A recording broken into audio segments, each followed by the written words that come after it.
Président, bonjour. Bonjour.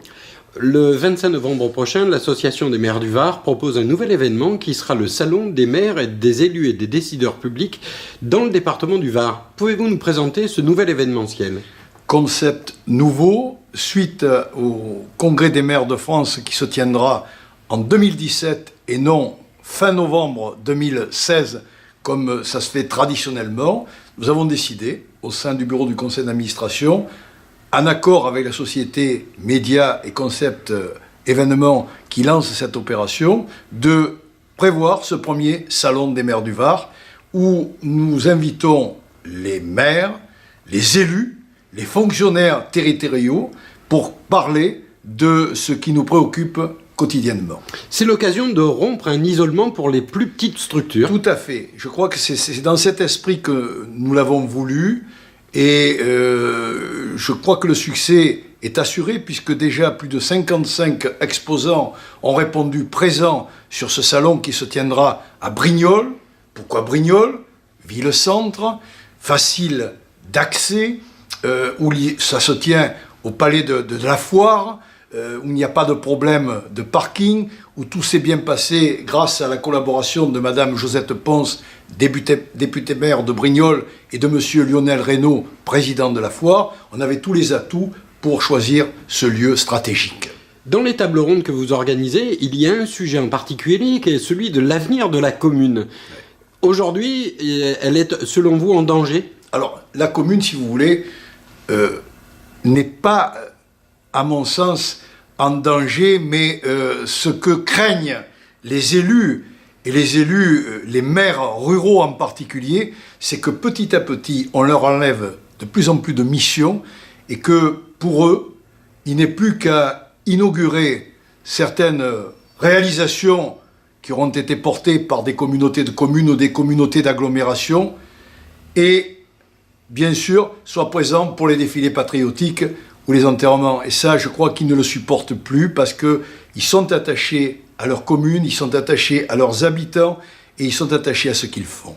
Ce salon, c'est l'occasion de réunir les gens pour échanger une habitude, un travail de terrain. Parce qu'on se rend difficilement compte que pour un maire d'un village de 1000 habitants, il a en fait les mêmes responsabilités qu'un maire d'une grande ville. C'est ça, il a les mêmes responsabilités, j'allais dire, il a encore des responsabilités plus importantes parce qu'il faut qu'il connaisse beaucoup de choses.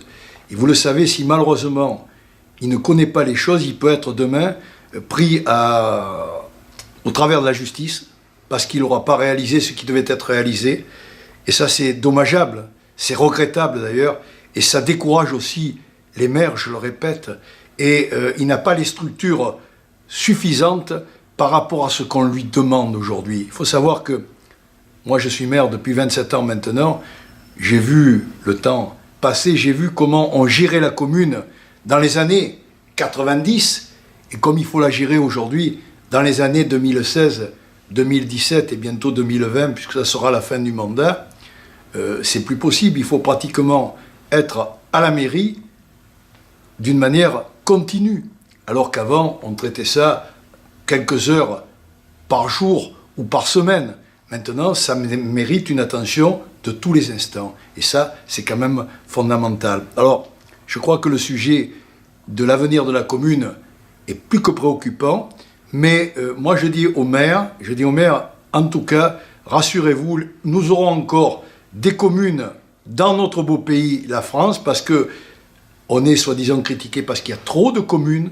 Moi, je considère qu'il n'y a pas trop de communes, parce que quand on a quand même 550 000 conseillers municipaux qui gèrent l'ensemble du territoire français d'une manière bénévole pour la plupart, parce qu'ils n'en font pas des revenus conséquents, bien au contraire, loin s'en faut. Ce ne sont pas des carriéristes, les maires ruraux, ce sont des gens qui sont au service de leurs citoyens d'une manière continue et d'une manière, j'allais dire, pratiquement bénévole.